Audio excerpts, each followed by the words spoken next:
కాంగ్రెస్ కు ట్రైలర్ చూపించాం, ఇక ముందు cinema చూపిస్తామంట. BRS MLA Harish Rao అహంకారమే ఓడించింది అంటున్న జనం తగ్గించుకోవాలని హరీష్ రావుకు సూచన.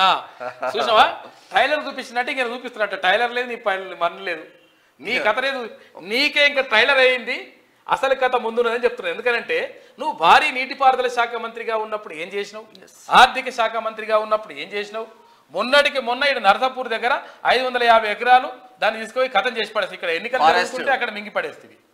నీ అనుయాయులను పెట్టేసి నీ మనుషులను పెట్టేసి మింగి పడేసినటువంటి ఆరోపణలు ఉన్నాయి. దీనిపైన కరెక్ట్గా దర్యాప్తు జరిగితే ట్రైలర్ అవుతుంది, ఇప్పుడు సినిమా వస్తుంది, కొత్త సినిమా కనిపిస్తుంది. ట్రైలర్ ఏమో కానీ హరీష్ రావు ట్రైలర్ హరీష్ రావుకు ఇక్కడ కార్యకర్తలు చూపిస్తారు, ఇక్కడ చూపిస్తారు, సినిమా చూపిస్తారు. చూడిగా లోకల్ క్యాడర్ తిరుగుబాటు, గులాబీ పార్టీకి కొత్త తలనొప్పి, వరుసగా అవిశ్వాస తీర్మానాలు, సొంత పార్టీ నేతలే ఎసరు. మొన్న సూర్యాపేట, నిన్న బెల్లంపల్లి, ఖమ్మం డీసీసీబీ చైర్మన్ పై కూడా అవిశ్వాసం. మున్సిపాలిటీలో కారు ఖాళీ అయ్యే ఛాన్స్. గ్రౌండ్ లెవెల్లో మరింత బలపడుతున్న కాంగ్రెస్. లోక్సభ ఎన్నికల ముందు శుభ పరిణామాలు జరుగుతున్నాయి. అంతా శుభమే జరుగుగాక. బీఆర్ఎస్ క్యాడర్ సొంత పార్టీ మీద యుద్ధం ప్రకటిస్తుంది, తిరుగుబాటు బావుట ఎగరేస్తుంది. మున్సిపల్ చైర్మన్, వైస్ చైర్మన్లను గద్దె దింపడమే లక్ష్యంగా వరుసగా అవిశ్వాస తీర్మానాలు వెలుగు చూస్తున్నాయి. మాజీ మంత్రులు, మాజీ ఎమ్మెల్యేలు, ముఖ్య నేతల అనుచరులే ఎదురు తిరుగుతున్నారు. రాష్ట్రంలో ఎక్కడ కూడా బీఆర్ఎస్ పార్టీ అధికారం